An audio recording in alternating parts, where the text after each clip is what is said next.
Peace, and welcome to the Tailored Healing Collective podcast. This is a space for, but never limited to, people of color for discussing sacred plant medicine, pregnancy, parenthood, and more. You know, there's such a stigma on who can open the floor for conversation on these topics that are viewed as taboo or even inappropriate. This fact alone has made so many become fearful of the very thing that could help us rebuild families, create our own businesses, and most importantly, trust our role in this world as future ancestors. So wherever you are, take a cleansing breath and do your best to listen with an open. This is Taylor from the Tailored Healing Collective podcast. Hello again to everyone who has tuned in to listen so far. So I'm sitting here about a week and a couple of days postpartum after having my daughter. So this episode was not the one that was supposed to air. I had a whole different episode aired, but that's not the one you're going to hear today.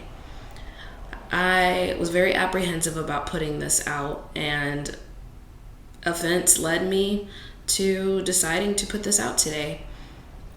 Everything that I'm going to talk about is my own personal experience. Anything that I say is only meant with love, with the want to share experience with other people, and with understanding and compassion for the situation in its entirety, no matter what happened. I will not be using any names or anything related to anyone personally. This is all, again, just my perspective from my personal experience, and you can take what you want from it. Hopefully, it's received well. And for those who it isn't received well from, I'm still going to send the love and light out anyway. So, my birth story, when I originally recorded this first episode, I left out a lot, and it was because I felt like it wasn't necessary to be a part of my story. But time and events have kind of proved it's necessary to tell your truth, because when you do, it's almost like a weight is lifted off, but also a new fork in the path is created from your experience, from the decisions that you make, from the people you experience. It's all meant to be as is. So here we go. I know I spoke back in March about the experience I had on a journey with mushrooms while I was about 34 weeks pregnant with my daughter, I want to say. And it was one of the most eye-opening experiences I think I've ever had as someone who has consumed plant medicine in the past. I was very apprehensive before it happened, but afterwards it was one of the best experiences I've ever had, and it opened me up to so much insight and knowledge and wisdom that I decided at that time that I would start creating a platform to speak out for people who did not know about this, people who didn't have these experiences. And I knew in putting myself out there that I would get retaliation eventually, negative feedback, people who just don't know. Because if you do work with plants, fungi, any of those, it's kind of one of those things where if you know, you know. And if you don't, you don't. So let's go back to, I want to say I was about 37 weeks. And I thought that my daughter, like most pregnant women, who, no matter who they are, always say, I have this feeling my baby's going to come at this time. And I thought I had this big revelation that she was going to be born between these certain days. But even though she wasn't born, some events transpired that kind of ended up resulting in what the huge event of her birth was. I thought that my water broke. My pee, it was actually pee. I was laughing, joking around with a friend who was over, and I was having contractions on and off. These were just like Braxton Hicks though, which I didn't know at the time. And she was over here, her and my husband were standing in our kitchen, and all of a sudden I felt this big gush of fluid, and I'm like, oh, this is it, I'm gonna have the baby, or my water broke, because it was a lot of pee. And I thought it was, but my daughter's head was pressing up against my bladder, I'm guessing. So either way, my doula came by because I was having a lot of contractions. And the whole time we were here, we were laughing, joking with each other. They weren't really increasing super strong, but they were here. Now, I had hired a midwife, one who was not in our state, and she was on call. So basically, before anything kind of escalated, because this was my first time getting this far in my pregnancy in a new way, I would call on my doula, who has a lot of experience with birth before the midwife, because my midwife was so far away, and my doula would be a better judge of, if I was actually going into true labor or if it wasn't necessary. So we're all sitting around here for a few hours, joking around. She's watching me, my son's here. And all the while I am working on a very, very small dose, like microdosing, if you will. So I know some people would probably want to believe that, the microdosing is, what has you thinking you went into labor? Like tons of pregnant women experience thinking they're going into labor and then it's not labor.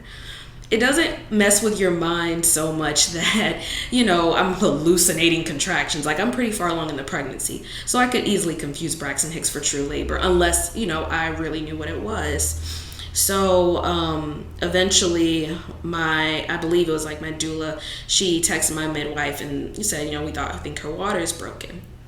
But I kept saying the entire time, like, calm down. I don't feel anything too strong. I think we're fine for now. But on the phone, my midwife had a lot of anxiety, and I could hear it in her voice. I don't know what it is about working with plant medicine and specifically fungi, but when I interact with it or in the experiences that I've had, I can pick up on people's emotions very, very well.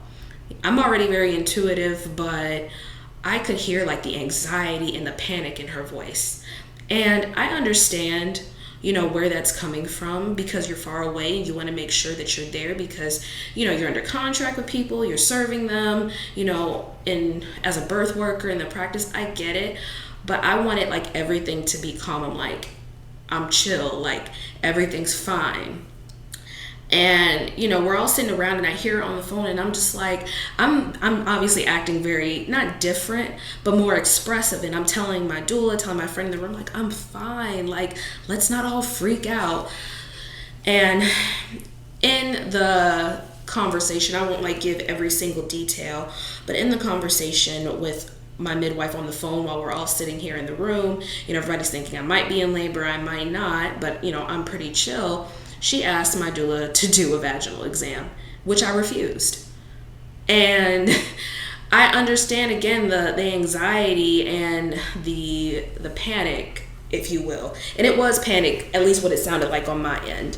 But I refuse. I'm not about to subject myself to anything that is unnecessary. My doula is not trained to do vaginal checks. Like, I'm not doing that. And when I'm on the phone with her, she's like, oh, so you're refusing a vaginal check. And it felt kind of like, and I was like, okay, what's going to happen if I do? Like, is there some legal repercussion for it? And she said, no, nothing would happen, but I just need to note that you're refusing it. So whatever, time goes on. She decides to drive down here.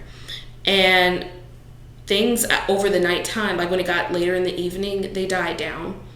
I was still getting them, but they were very light. My doula stayed here with me like pretty late into the night, like to maybe 12 or 1 o'clock, to which my midwife finally arrived and checked me and confirmed that my waters had not broken. Of course, I felt terrible because, she's driving from her home, probably thinking, oh, her client's gone in, but I knew it wasn't an emergency. If I felt it was an emergency, I would have said, stay where you are, I'll go to the hospital. If I felt that it was that serious, but it didn't. But I understand, midwives are probably trained these days, and this is me just speaking off experience, to work and operate very similar to OBs. And I haven't had any other experiences with a midwife, and I do not believe everyone is the same. But the reason that I hired a midwife personally was so that I could get a different kind of experience than the one I was receiving in the hospital the first time in the pregnancy with my son. That's why I decided to do it. And at the very beginning, upon meeting her, it did feel that way. We connected, we reasoned, it felt like I really connected with someone. And I believe it gave me the validation that I was looking for in many ways, whether that be like in the female relationships that I have in my life, or I don't want to say female, the women, relationships with women. that I had the healing that I needed to do ancestrally, being among women. It really helped me at the beginning. But that night, when we thought I went into labor, the anxiety that she had, it gave me a different perspective on things. So when she's here and she's checking me, she says, I did tell her, I opened up, I decided to be honest. I said, I had a small bite of, a sandwich that had some fungi, some entheogens. I don't know how I want to word this correctly, so we know what it was. But again, it was about a microdosing amount, but I never disclosed how much I did. And to be completely honest, my midwife knew nothing about it. She doesn't know any studies. She has not had any experience with this at all. And she said, I'm gonna need you to get off your psychedelics. Now it's been like 12 hours, and I've gone through this entire process of thinking of going to labor, not going to labor, chilling with my friends, hanging out, talking, like we're having a good old time. It was like a big party at the house, to be completely honest. I just wasn't really in labor. So when she said this, like, I'm exhausted, and I didn't really take it in until the next morning. And then I'm thinking about it logically. I speak about my best friend with it, and I'm saying, okay, let me replay yesterday. Was I acting like I was out of my mind? Was I harming my child? Like, what gave off that what I did, what I microdosed that day had anything to do with the fact that I thought that I was going into labor?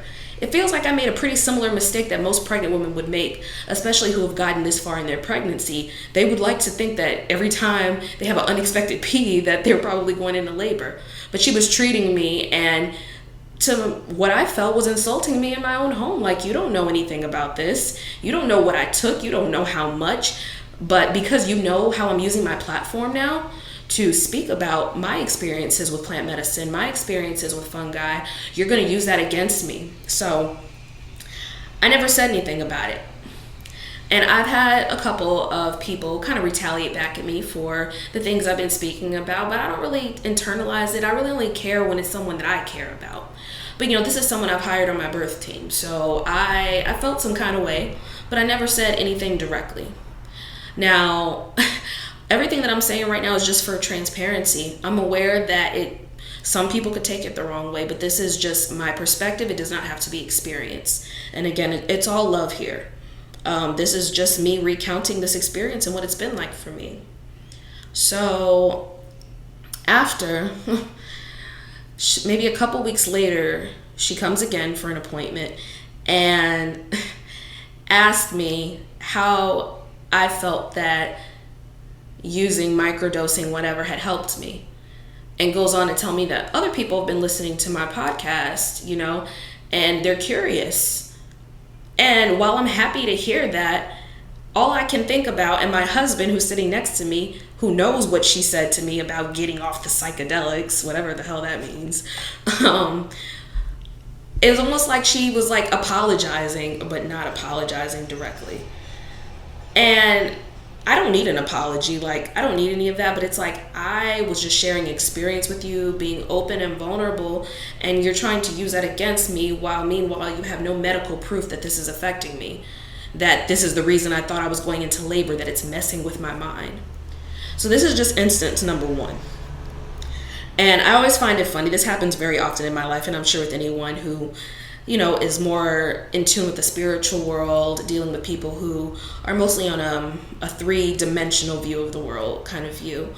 And we're always getting pushback. People think we're crazy. People think we don't know what we're talking about, or our brains are on crack or something, or whatever, I'm used to dealing with it, but it's life, It's the circle. You have people who believe, people who don't, people who are in tune, people who are not necessarily in tune, and you kind of just have to be an observer of it all rather than emotionally reacting to it.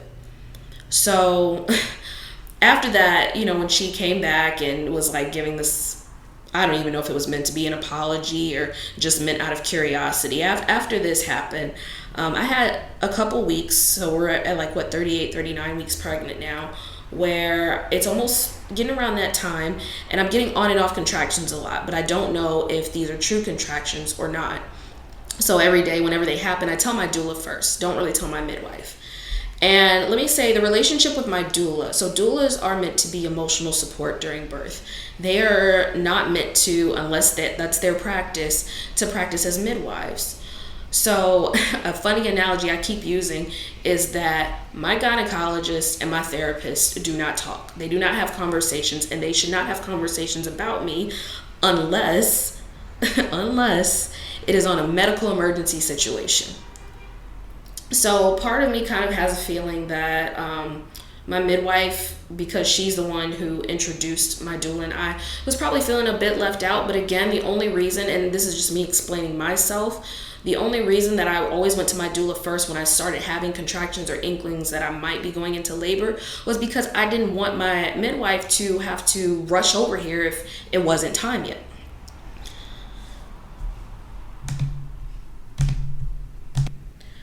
So maybe for the past few weeks, when we got to like 38, 39 weeks, I had been vaginal. I allowed myself to get a vaginal check a couple of times, and we were slightly dilated, but we were not there. Maybe like 1 to 2 centimeters at most. And I'm going to be very honest. When we got to around that time, my midwife, it felt like she kept trying to almost push me to induce a little bit. Every time she was over here, she kept reminding me, oh, we have 42 weeks left with the state. We have 42 weeks left with the state. And I'm just like, I've been looking at all this information. Like, babies come when they're ready. Babies can very well come at 42, 43 weeks. Yes, I'm anxious to have my child here, but I don't want to do anything that is going to push her, make her feel forced. I just don't think she's that child. I don't think she's that person. And I know it was all meant with good intention. You know, I've seen plenty of people try like the midwives brew, castor oil, and have had success with it. I myself, and maybe I should have disclosed this so she can understand a little bit better, I've had a lot of stomach issues in the past. I have had my gallbladder removed, I've had my appendix removed, I've had an obstructed bowel. Stomach issues run in my family. And I could go into the spiritual side of that, of what's unhealed there. But long story short, I did not want to do anything that was going to induce any kind of stomach contractions that were not labor, because that's, in all the research that I've done, I've seen like, those are things that can happen. And I even asked my doula, just if she had known anybody who had taken it, and she didn't have a great reaction to it. But it's 50-50 for me. I'm not going to take one encounter that somebody has and say, yep, that's it, that's the one. And then my husband and I asked my midwife, okay, do you know people who've taken this midwives brew or induced? What was it like for them? And she had nothing but positive things to say. So you see, it's like two ends of the spectrum. And we went through a couple more instances where I was having contractions constantly. And this is when it turned, I guess, into prodromal labor. And from my understanding, prodromal labor is labor that starts and stops. So I would have contractions starting at like maybe 1 to 3 p.m. in the afternoon, and they would go all night getting stronger, but then they would die down around 2 or 3 a.m. And this went on for a while. In addition to the fact that I want to also thank my doula, because she was always there for me. Like whenever I needed her, whenever I thought that I was going into labor, whenever I thought like, anything might be wrong or off, I would speak to her first. I have my daughter with me. I would speak to her first and, just confirm like this is what it is. And we also have a good relationship where we would just like talk, reason, hang out, learn from each other. And that helped me a lot to calm down from like, am I going to labor? Am I not? Should I induce? Should I not? So to move forward with where I'm going with all of this, I felt a lot of pressure. So I don't even remember what week this was, but we were still kind of just waiting around to see if my daughter would be born yet.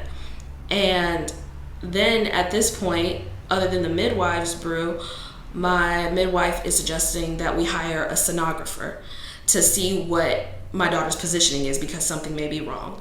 Again, from a medical perspective, I understand this. You want to think, okay, baby's not here yet. We might want to see what's going on. But I trusted my daughter so deeply, so much. I didn't want to do anything else that made it feel forced. So a couple of days after this, I sent a text to my midwife. It was very direct. It was to the point. It was not disrespectful. There were no names called, none of that. I simply stated that I wanted to not feel forced or coerced into anything, because I went through that with my son. as far as inducing, that I wanted to let my body do its natural thing and that my daughter would come in her time. I guess my midwife didn't like that. She did tell me that my opinions or the things that I wanted would be respected.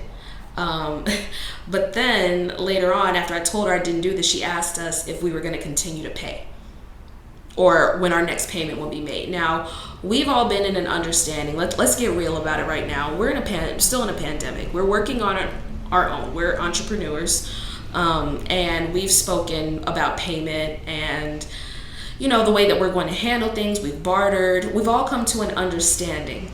And it wasn't until I stated and was direct about the things that I wanted that money was brought up again. So all of a sudden, it had me feeling like emotion was starting to get involved. We were never not going to pay. That's not the case at all. We just needed time just like anybody else.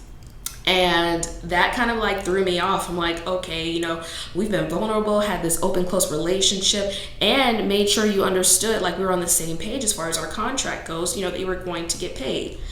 It started feeling very OB-ish to me, like a hospital, okay, pay up. And it all because I spoke up about and was very direct about what I wanted. I did not want to go to a sonographer to check my daughter's position. I did not want to induce with any midwives brew. I didn't want any castor oil. I just wanted to let things happen. So the prodromal labor continued. It kept happening night after night. And it got worse. I would be moaning in pain for hours, doing all the breathing techniques and doing everything that I could. So again, remember, this is after a few attempts to kind of get me to induce, because as my midwife kept reminding me, we had 42 weeks left with the state. We got 42 weeks left with the state. So this is spinning in my head in a circle. Her words, me thinking, okay, maybe something is wrong with Luna. Maybe, I need to do this or do that. And it felt very similar to being on a journey, a trip where you start overanalyzing the things in your life. You're like, okay, well, what if this happens? Well, what if I do this wrong? What if I make somebody feel this way? What if this? What if that? I don't want to live my life in what ifs. I want to let things be as is. I want to see what happens. Allow the universe to do its thing. So another instance happened. I'm laying it all out there because me and my husband made an agreement. We're having our Phoenix moments right now, rising into the next phase of our lives. We've been through this before. To give you a quick insight, with my son's labor, we hired a doula to help us. This was during the pandemic that we were working with virtually and then eventually in person. I spoke about my experience with her, never mentioned her name, never mentioned her business, because I don't believe in outing other women, much less Black women. I just wanted to speak and share my experience from my perspective and my view. About a year ago, she sent us a cease and desist letter, some copy and paste crap off of the internet that was not to be taken seriously. But in that moment, when I received the email at 10 o'clock at night, I got freaked out. I was like, okay, somebody's trying to sue me for talking about my story. Oh my gosh, what's gonna happen? I'm trying to build my business right now, take care of my kids. I was scared. And then logic kicked in and I talked to a lawyer and saw that there was no case. So that left me with a very bad taste in my mouth about using a doula, about sharing my story. It didn't make me feel good. So opening up my heart to another doula was my redemption in all of this. And then with this Phoenix moment that we're talking about between my husband and I, this is me laying my truth out. I'm not afraid to tell the truth. Not anymore. I'm not afraid to share my story because this is my story. Nobody has to internalize it. Nobody has to take it seriously. People are going to let it trigger them. Some people are going to find resonance in what I'm saying.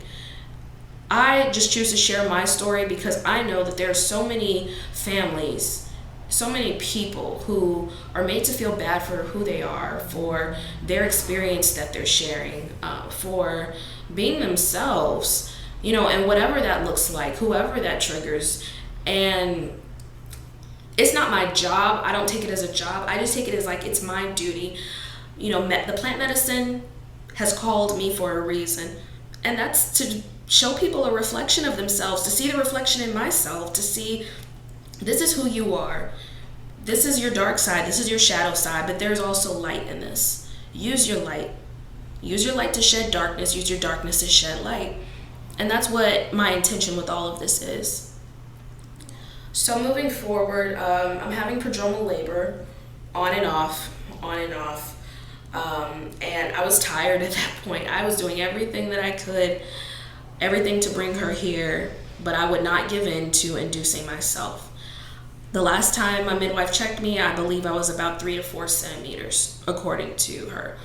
I had not seen her since the last time, and one more instance happened.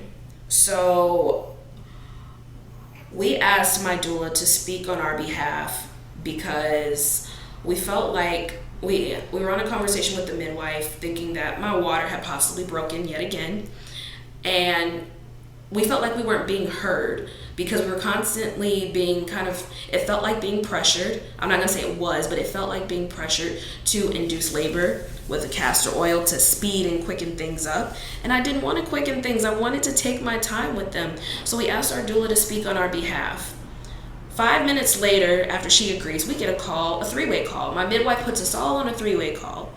And we didn't know this was going to happen. It was highly uncomfortable. Again, why are my gynecologist and my therapist talking? You have no reason to talk unless it's a medical emergency. It was not a medical emergency. There was no bloody show. There was none of that. I just thought that my water had possibly broken. Me and my husband had intercourse. We thought my water had broken. And that was it. I took all the necessary steps I was supposed to by calling and texting, alerting her, letting her know if anything changed.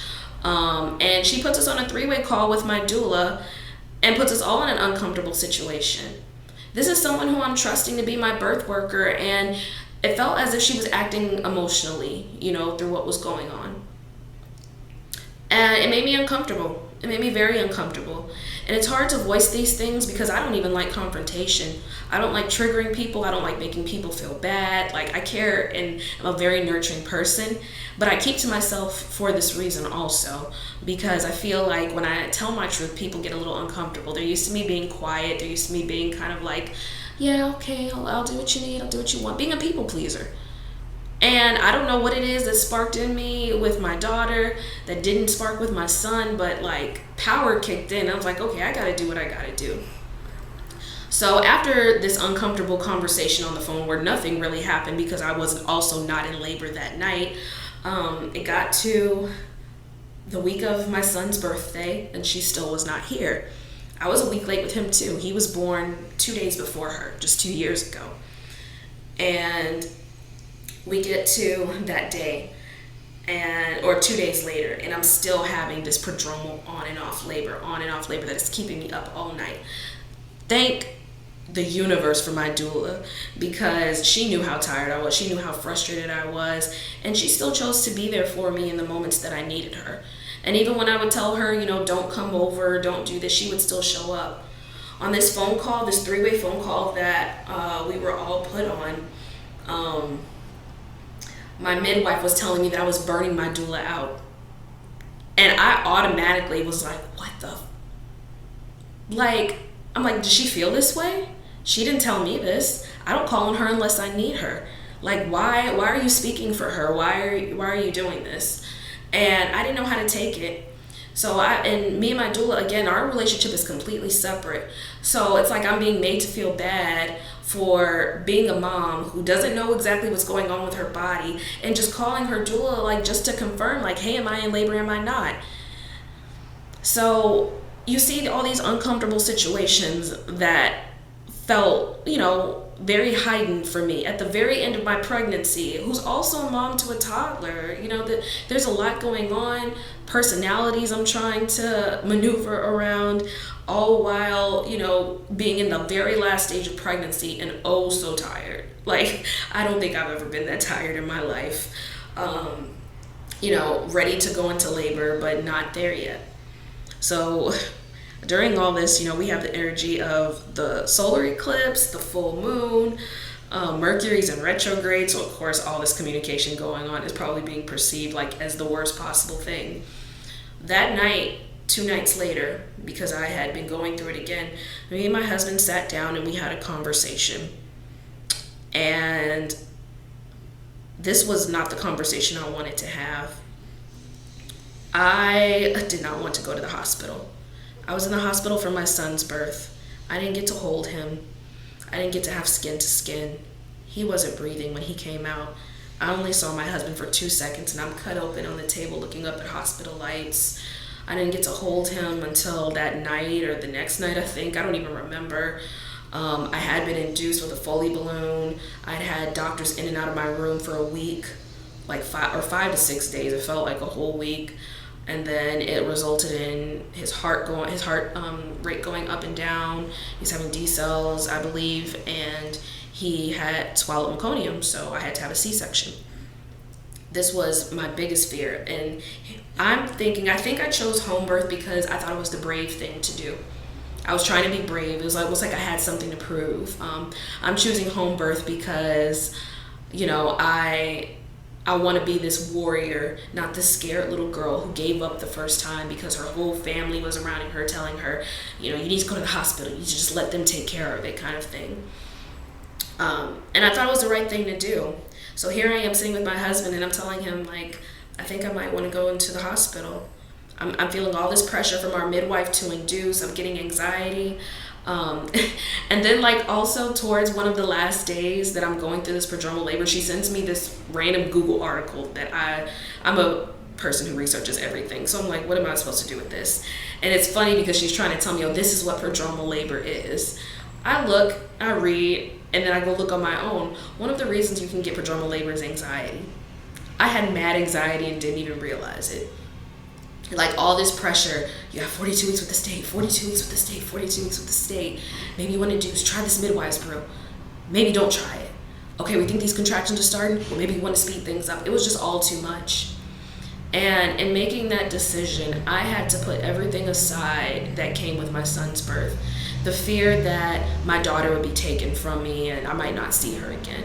The fear that I would have to be cut open. The fear that I would not be heard or listened to in the hospital and my wishes would not be respected.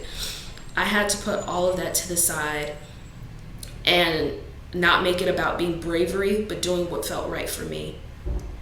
And I believe that my daughter held out that long because of it. So we called our doula. Unfortunately, I could not have my son and my husband there with me because my son is only 2 years old. He has a pretty consistent schedule, and I did not want him all of a sudden, in this bright hospital where he's never been, having to sit with me. I just felt like it was right. And so I called my doula, and she told me she would stand by me no matter what I chose. I didn't tell my midwife because I didn't feel like I had to. It was my personal business, my choice, and I felt like when the time was right, I would tell her.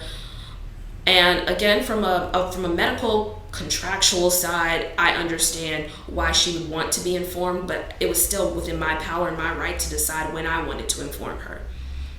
So we go into the hospital. They tell me I'm about 3 to 4 centimeters dilated, and I said, I want an epidural. And I'm ashamed, but also I forgive myself for that. Because all this power in home birth and, knowing what happened the first time and the drugs that are in it and all of that, I was like, how could you do this? How could you betray this natural lifestyle by going to the hospital, letting the man take control and all of this? And I had to honor what felt right for me in the moment. And I was in pain and I was tired and I wanted to release all this anxiety. So we're sitting there in the night, and I think I was already 100% effaced, but I was still only about 3 to 4 centimeters dilated. And from there, I kind of almost breathed a sigh of relief. Not because I was letting the hospital take over, but because I could finally rest. And I know my doula saw it in my face. I know she saw it. She even told me later, she just wanted me to get some rest. She just wanted me to sleep. And those 3 hours after the epidural I got, oh my gosh, it was the best sleep I had gotten in a year almost. And I dilated quickly. Now, obviously, you're like, okay, if you let hospital intervention take over, of course you're going to dilate quickly. I don't believe that's true because I could have had stalled labor. Luna could still have decided, I'm not ready to come yet. I'm still going to sit here. Her heart rate could have gone up and down. So many things could have happened. All the while, it's just me and my doula in the hospital. I do not have family here. My husband's at home with my son. And also, we had to be separated. That was a big fear for me too, not having my husband there. I'm like, what if I die? What if I go in there and this is the last time he sees me? But remember when I was talking about the what ifs earlier, I had to let all the what ifs go. What if this happens? What if that? I had to. So I want to say by like 3 a.m. I was maybe 5 centimeters dilated, and it was speeding up, and it was happening, and everything that I feared that would happen when I went into the hospital did not happen. My wishes were honored. I got to keep my placenta. The lights were dim. I got music in there. My doula was there holding my hand. I was in good spirits. I was going in and out, between this before world and this after world, the one where I meet my daughter and then the physical world. And though things were completely off from what I planned, I was so excited about a home birth. And now here I'm in the hospital without my family, without my husband, without my son. I made the decision to not work with my midwife and just honor what I needed right then and there in that moment. And I had to release guilt. I had to release fear. I had to release anxiety to, do this thing, to take this act of bringing my daughter into this world. So I want to say maybe by 1 p.m., I was about 9.5 centimeters dilated. And by this time, I'm not really there, at all. But my doula was there with me the entire time, and it saved me so much. Just having her there holding my hand, even though I remember seeing her face and not seeing her face and not being there, her being my emotional support there is what led me to be able to do all the things that I did to make these decisions. This was never about, I'm not gonna pay my midwife, she's pissing me off, I had so much anxiety, and in that moment I was like, okay, it's time.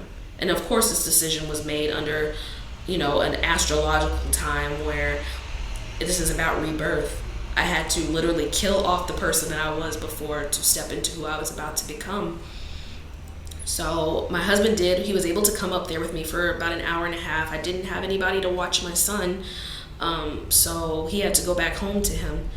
And he missed the birth of our daughter, and it's something that I think we're both a little heartbroken about, but let's get to the birth part. So I remember them bringing me up a mirror at some point. I was very in and out, like I said, falling asleep between having these contractions. Just felt a lot of it was a lot of strong pressure. And I would have them and they'd go away. I fall asleep, they go away. I talked to my mom, I talked to my sister, I believe, in between. But when we get to this point, I'm just really not there anymore. So I remember them bringing up the mirror, and I only saw myself. I'm like, I can't see it. They're like, do you want to see her head? And I've been pushing, and I see the opening. I see myself opening as this portal, and in my head, it's so many things. It's like, what the hell? And I'm sure every woman who experiences childbirth, especially if they have a mirror and look at it, it's this weird out-of-body experience. There's another body inside of you. You've known for months now. There's a little human in there. But when I saw her head, I didn't even know what I was looking at. I knew that was her head, but I was still okay. And then I remember those last couple of pushes. They told me I pushed for about 30 minutes, and she came. And I remember those last couple of pushes, and I remember that feeling, when she came out, that expelling feeling, it was just a big release. And it felt like a release of everything I'd been carrying around with me. And when I felt her warm, slimy body on mine, I was in a state of shock. I was like, oh my God, what is this? Who is this? What is this thing on me? She was so small, and feeling her on my body, it was the best, most euphoric, craziest thing I've ever been through. And I've done some pretty crazy stuff. I've had some pretty crazy experiences. And though my husband was not there, my son wasn't there, everybody who I loved the most could not be in that room with me, my doula being there to witness it was very special to me.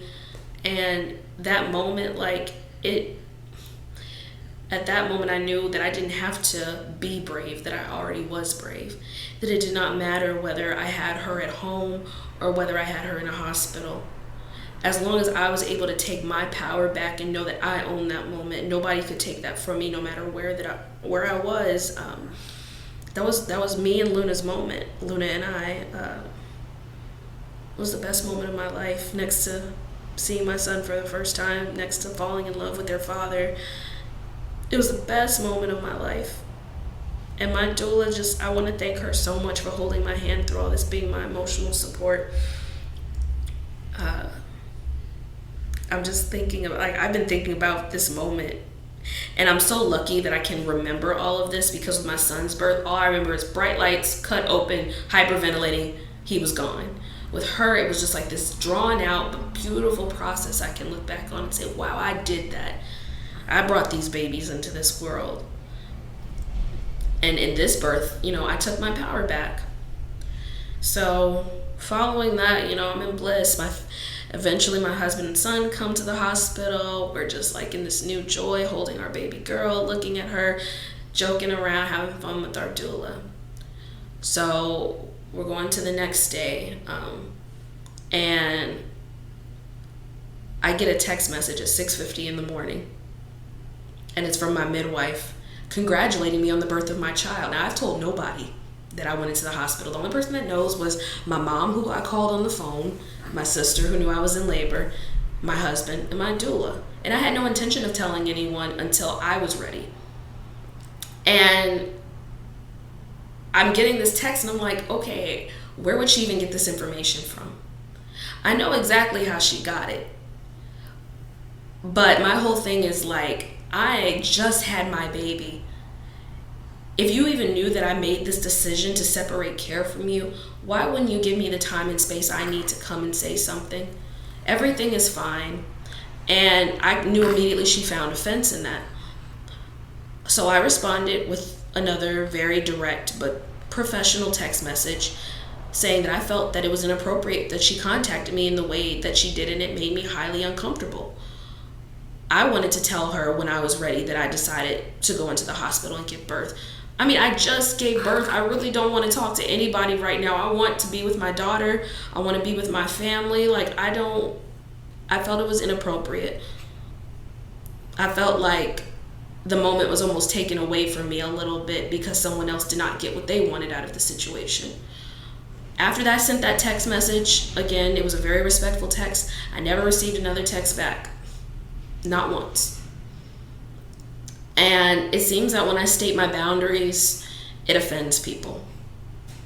And again, I don't know if it's because they're not used to me talking in that way, if they're not used to someone taking authority over their own body and their own choices. I'm not sure what it is. But I mean, in that moment, I'm like, I got 2 kids. If I don't feel comfortable, I'm going to say I don't feel comfortable. If I feel like I've been violated in some way, I'm not going to hold back and let somebody know. I'm going to be respectful about my delivery and my message, but I'm not going to say anything offensive or hurtful. Just say, hey, this is my line. I feel like you're crossing it. So, in not hearing from her after, we get home, we're settled. I got to go home that morning. So the very next day after giving birth, I got to go home. And you know why? Because I fought for it. There was nothing wrong. I had a very healthy baby. I was healthy, no signs or warnings of anything. And all day, they're coming in and out doing these not newborn tests, but, discharge paperwork, all of that. And I'm like, I just want to go home. What do we need to do to get her home? So it was just like one test. I think they wanted to see if she had jaundice or not, which I was like, okay, well, it's late. If they sign off on this, they're still going to let me go home. They ended up letting me go home. So I've been home for about a week. Also, in this text message that the midwife sent me, she wanted to know when she could come and get her things. And again, this is 6:50 in the morning after I give birth. So you can see why this enraged me so much. So also in the text, I let her know that when I was home and settled, I would let her know when she could come and get it, and we could settle any remaining fees or anything like that. It says all of this. So a couple times in the week, she texts my husband. She doesn't text me, reaches out to him and sees if she can come and get her things. She had something going on, I guess, didn't show up the first time. Second time, I don't know. And then the third time she shows up. I wrote up a professional letter to give her, for her records and notations, because throughout this entire process, and I've left some things out too, but through this entire process, she's telling me that she needs to notate every single one of our conversations. Fine, I get it. Medical paperwork. Again, feeling very OB-ish, but whatever. So I write her up a letter saying that we decided to transfer care on our own It was not at fault to her. That we would speak with her and settle on a date to handle any remaining fees. Thank you, best regards, such and such. I was in the back with our children because I just didn't feel like I wanted to talk face to face. I felt like I'd been violated. I wasn't listened to. She's made me uncomfortable several times, so I let my husband handle it. Apparently, there were a lot of things said, and I'm not going to go into detail every single one of them because I don't feel like all of this is necessary. I've laid a lot out here already. But this is our birth worker who we're trusting. And one I'm particularly trusting because she's in the Black community, and I wanted to feel like, not like I just had someone in the room who looked like me, but someone who would understand my experiences, why I wanted to have this birth the way I did, and just like who I was overall as a person. And I don't believe we ever really got to know each other on that level. Not enough where she would understand why I was making these decisions. But the conversation between her and my husband did not go well at all. He was angry and upset and felt like we were owed at least an apology. I wouldn't even go looking for that, honestly. I don't need an apology. I just kind of want to wash my hands of the situation. I shouldn't even feel like I'm doing anything wrong. I did what was right for me in the moment for my birth. I held my boundaries. I stated, what I needed in the moment, and I'm not apologetic for it. But one of the few things that I took away from the conversation he told me they had was, on her way out, she called us mental patients. She told him that she was reporting to several doctors that I was on Schedule B or Schedule 2 narcotics. I'm still laughing at that, especially after, everything that I've said earlier in the podcast. And I believe she did all this because for some reason she thought that we would threaten her credentials in some way.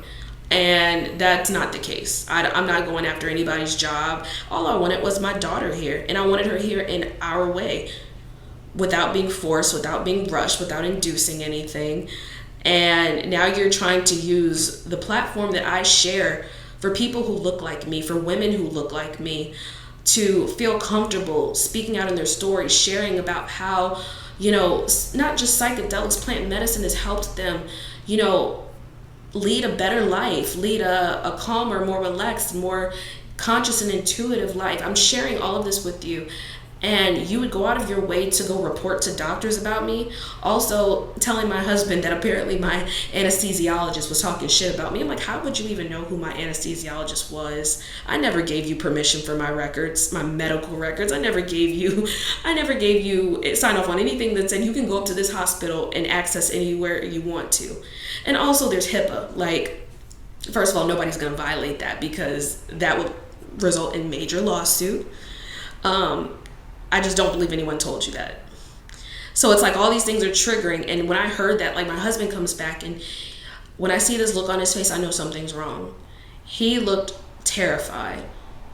He thought our kids were going to get taken away from us because she's supposedly reporting to doctors that I've been using narcotics and that my membranes ruptured. Also, my water did not actually break until I was on the table in the hospital, or in the bed. I wasn't on the table. I was in the hospital. My water didn't even really break there. So I know when my water actually broke. Everything before then was just speculation. There was no check. There was only the check the one time, the very first time. And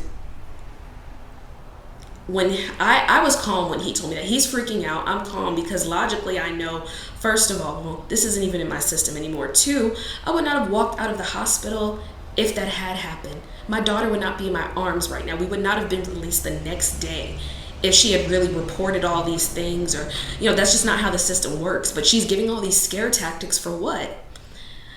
And if she had taken this letter when she left our home, she would have known that it's not, oh, we're not going to pay you. I still fully intend to pay any remaining fees that I have. But for you to come in our house, call us mental patients when we've shared so much with you, you've opened up with us, and you've specifically asked me not to mention anyone your personal business, which I'm not. Why would you do that? And you're serving mothers. You're a birth worker. You're a Black woman. You're a mother yourself. Why are you sharing my business supposedly with doctors? You're threatening my children at this point, and that I cannot have. Call me mama bear, call me monster, whatever you want to. Any woman understands you threaten my kids, you threaten me. You threaten me, you threaten my kids. That's not going to happen. I don't know where all the animosity is coming from. I don't know if she feels offended because I didn't call her. I don't know if she's offended because I stated my boundaries. Either way, all of it was a projection of fear. Fear that someone was going to come after her job, I guess. I don't know what it was. But for me, to have chosen this birth team, to be the one who chose all this, I'm questioning myself now. I'm saying, did I do something wrong? Did I do the wrong thing? And all of this is honestly it's a lesson. It is helping me. It's helping me to see what my role is in life. I've had this problem with many people. Like I said, I had a doula before who sent us a cease and desist because I shared my story. People don't like it when you tell your truth. This is my truth. And again, it's perspective. It can be received by anyone in any way they want to, saying, old girl was talking shit about you on her podcast. I'm not talking shit. And this is just like an example. I don't know who's actually going to say what. This is me saying that I was in a situation where I had a birth worker who was within my community who made me uncomfortable. Proceeded to use my use of plant medicine, my personal story that I'm trying to use to help heal people, to show people that they can be in charge of their own healing. And you're calling me a mental patient?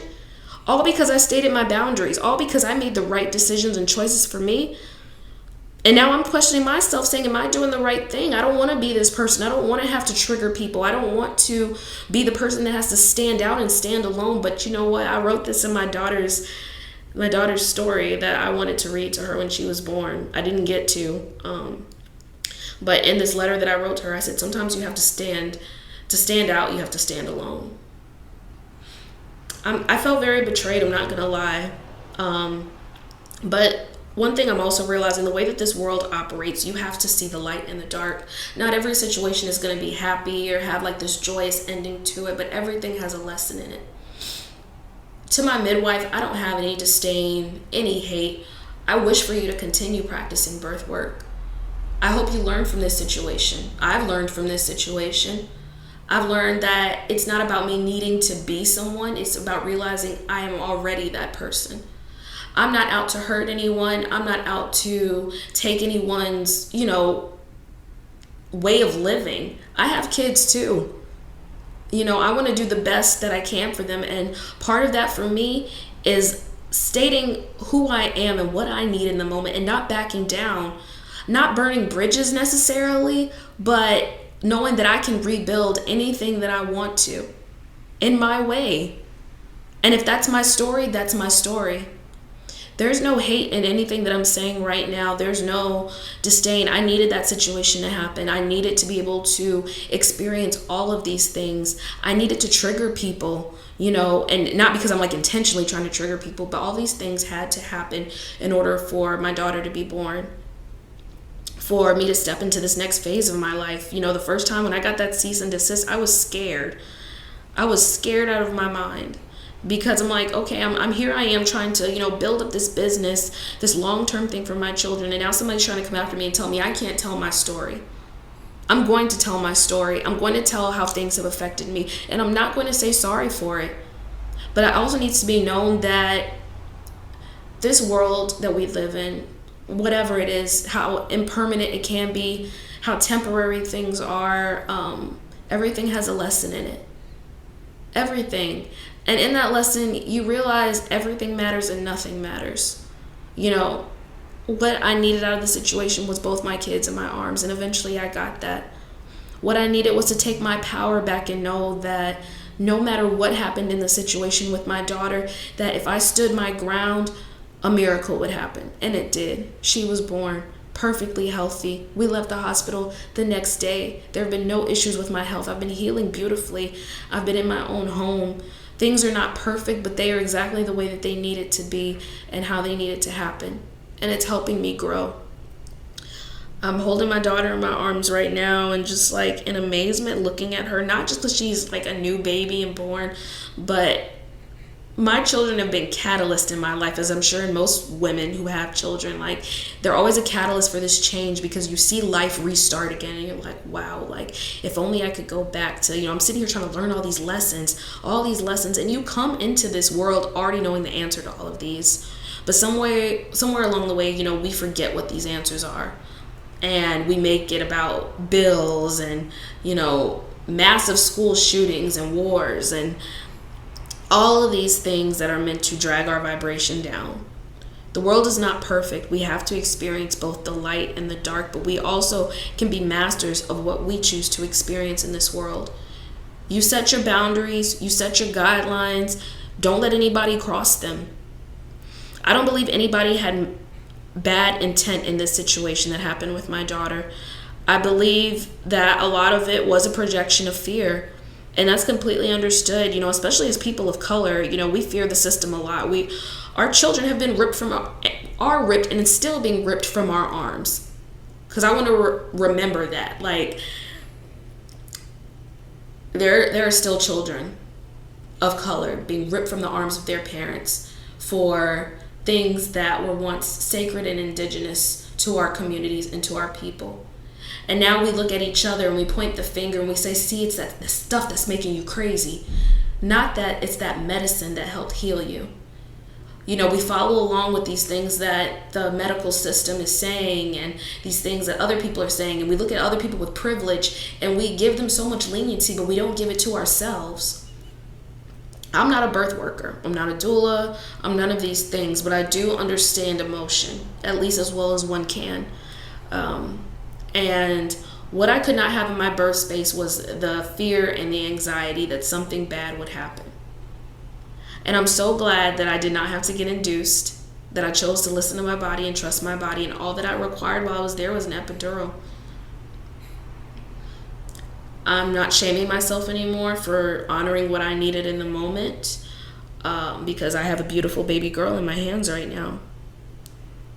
I not just forgive every situation that happened, but understand that it's all part of my journey. My situation, just like many others, is going to change the perspective on what this world looks like for our children years from now. You see the world decriminalizing psychedelics in a lot of different states now. They're working towards it the same way the cannabis industry is blowing up right now. I mean, it's been blowing up, but it's continually getting bigger. But you also see who's at the face of these movements right now too, And because of that privilege and luxury, people like me don't feel like they necessarily have the room or the ability to talk and speak out about these things because they're afraid of repercussions. I understand midwives having to honor this hospital system, but now I truly understand why women choose to free birth too. You need to be able to make your own choices and decisions. You need to be able to take your power back in whatever way is fit for you. I don't regret anything that's happened. I don't regret hiring a midwife. I don't regret having a doula. I don't regret going into the hospital. I reframed a situation that was once very scary for me, all by changing my frequency and my thought pattern. I let go of the what ifs and I embraced the now. And that's all anyone can do in a situation, This was a lot to be able to express, and I could sit here and worry all day how it's received and, who's going to talk crap about me. Just the same way I could have worried after my husband told me that our midwife had reported us or was claiming to report us to doctors. I could have said, what if? What if I lose my kids? What if I go to jail? What if I go to prison? What if, people think I'm this terrible mother? And here I am recording this podcast, having my Phoenix moment like my husband. His Phoenix moment was cutting all his hair off. He's ever since I met him, he's had this long, beautiful hair. It's part of our hippie look, as we say, and all these things we're going through. Yesterday, me and my son are sitting in the bathroom with him, and he's like, "Should I cut my hair?" And I'm just like, "No, because I love your hair." And he cuts it all off, and I'm watching him thin it out and take it down, and I never thought he would do that. And he was like, "Okay, this is our Phoenix moment." What I'm talking about now and what I say is not out of ego, but it's going to not only open doors, but open rooms for that, some that do exist and some that don't, for women, for pregnant people, birthing people, for people who are not, to show no fear. Don't operate in fear. And I'm not a religious person, but one thing that I kept replaying in my mind after the midwife had left and, basically insulted us and felt like threatened us, it was this Bible verse my mom used to say. And it's funny I'm even going to say this because you will never hear me quote the Bible ever, but this is like one of my childhood memories. My mom used to say this Bible verse, that God did not give me the spirit of fear, but of love, peace, and a sound mind. And no matter what God is to me, whether that be the universe, one particular person, the message rings true. The spirit of fear is not given to us. It's something that's instilled in us and created by outside forces and influences. Love, peace, and a still mind come from who we already are when we come into this world and who we choose to be.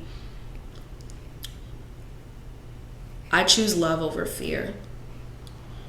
I choose to embrace the person I am and who I'm becoming. I'm choosing this role that I've taken on, not just as a mother, but somebody who chooses to be an advocate for medicine, for healing, for transformation. I hope that I inspire others to do the same, because I want this world to look much different when my children are in my position versus mine. I know their experiences will be their experiences, and the world will also be completely different than it is now when they're older. But I hope to always deliver my message with love, with the intention of sharing, and also seeing that this is not making me crazy, okay? I don't do plant medicine, participate, consume every single day. I actually very rarely consume. This whole journey that I've had along the end of my pregnancy, this is very new.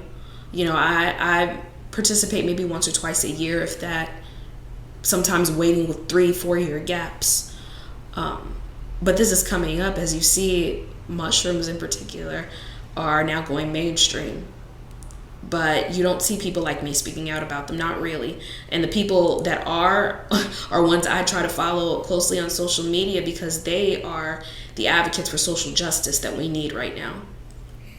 Not because, we're saying, oh, black people, brown people are left out. No, because we've had our families ripped apart, or still having our families ripped apart for things that are celebrated, in other places. I'm a mother, so of course with everything that I do and take into consideration, my children come first.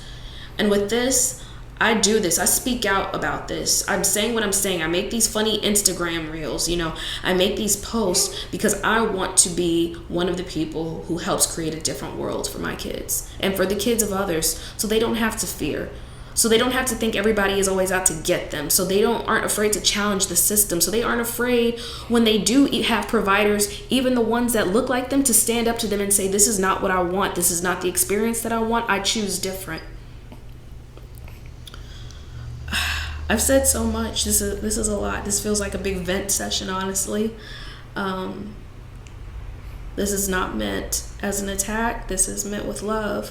And I'm just repeating that for myself, because I have to convince myself, not trying to convince anybody else, but I have to tell myself, you're doing the right thing. Nothing that you're saying you're doing is wrong. You're doing what has to be done. And with any great movement or change, that's where it starts. You do what has to be done. It doesn't always feel good. It doesn't feel like one big happy step towards changing humanity. It's one little small step at a time, and even those small steps can feel like the scariest ones. I am so surprised that this little baby has slept through this whole thing, because she is a different personality than my son. But I'm gonna end things here. This is a very long and powerful episode that I hope that anybody who listens takes something from. Not taking anger from it, or resent, or hate, or malice. I hope anybody who listens takes in the fact that what I'm saying is, it's okay to take your power back in any situation, around the people you love, around people you trust, around decisions that you make originally. You're allowed to change your mind. You're allowed to make your own decisions. You're allowed to state your boundaries. Let go of the what ifs. Do what feels right for you. Honor what feels right for you. Honor your body. Honor your mind. But always do what feels right for you first. I know I did. And I've never been more proud of myself.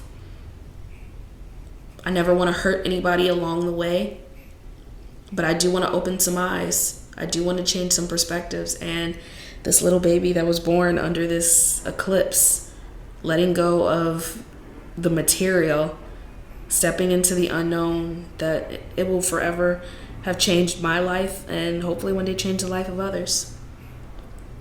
So wherever you are, I hope you enjoyed today's episode. Remember to let love lead the way. That's all we really can do along this crazy journey we go through called life. And I look forward to speaking with you all in the next episode. Peace.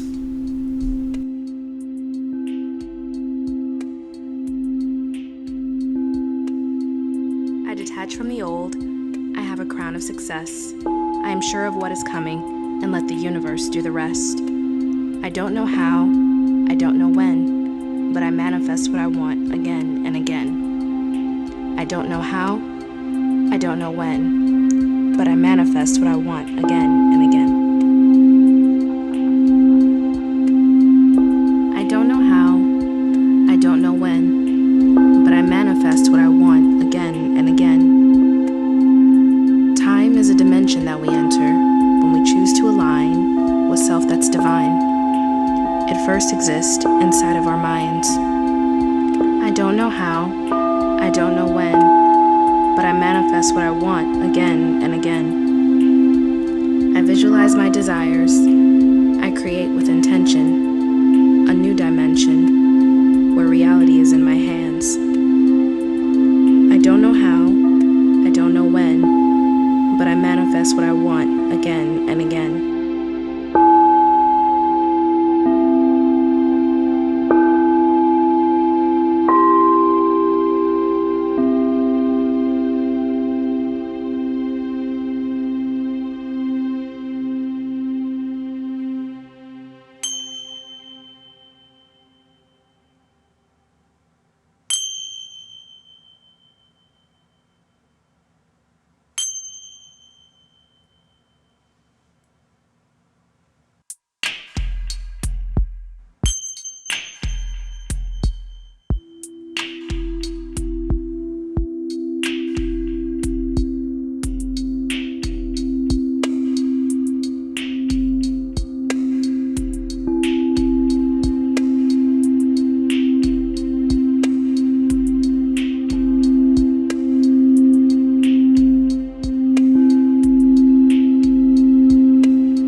From the old, I have a crown of success. I am sure of what is coming, and let the universe do the rest. I don't know how, I don't know when, but I manifest what I want again and again. I don't know how, I don't know when, but I manifest what I want again and again.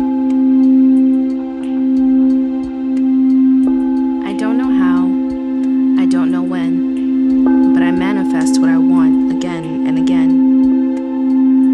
Time is a dimension that we enter when we choose to align with self that's divine.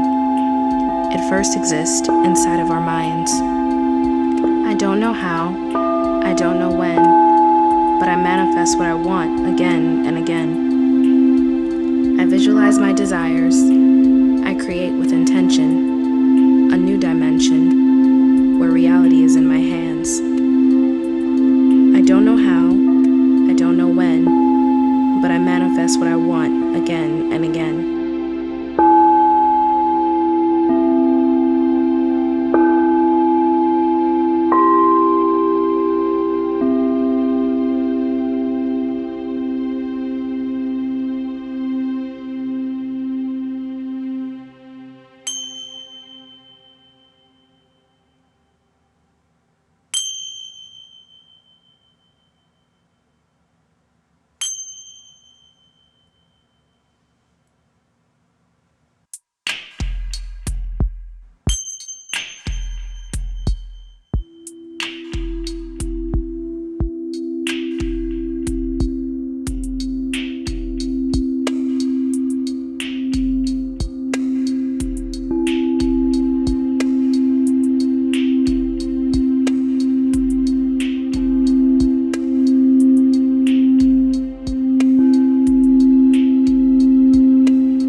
of success. I am sure of what is coming, and let the universe do the rest.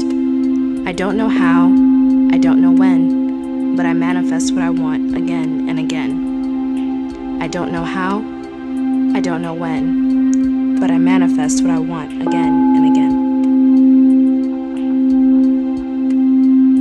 I don't know how, I don't know when, but I manifest what I want again and again. Time is a dimension that we enter when we choose to align with self that's divine. It first exists inside of our minds. I don't know how, I don't know when, but I manifest what I want again and again. I visualize my desires.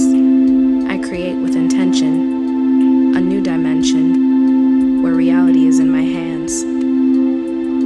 I don't know how, I don't know when, but I manifest what I want again and again.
From the old, I have a crown of success. I am sure of what is coming, and let the universe do the rest. I don't know how, I don't know when, but I manifest what I want again and again. I don't know how, I don't know when, but I manifest what I want again and again. I don't know how, I don't know when, but I manifest what I want again and again. Time is a dimension that we enter when we choose to align with self that's divine. It first exists inside of our minds. I don't know how, I don't know when, but I manifest what I want again and again. I visualize my desires. I create with intention a new dimension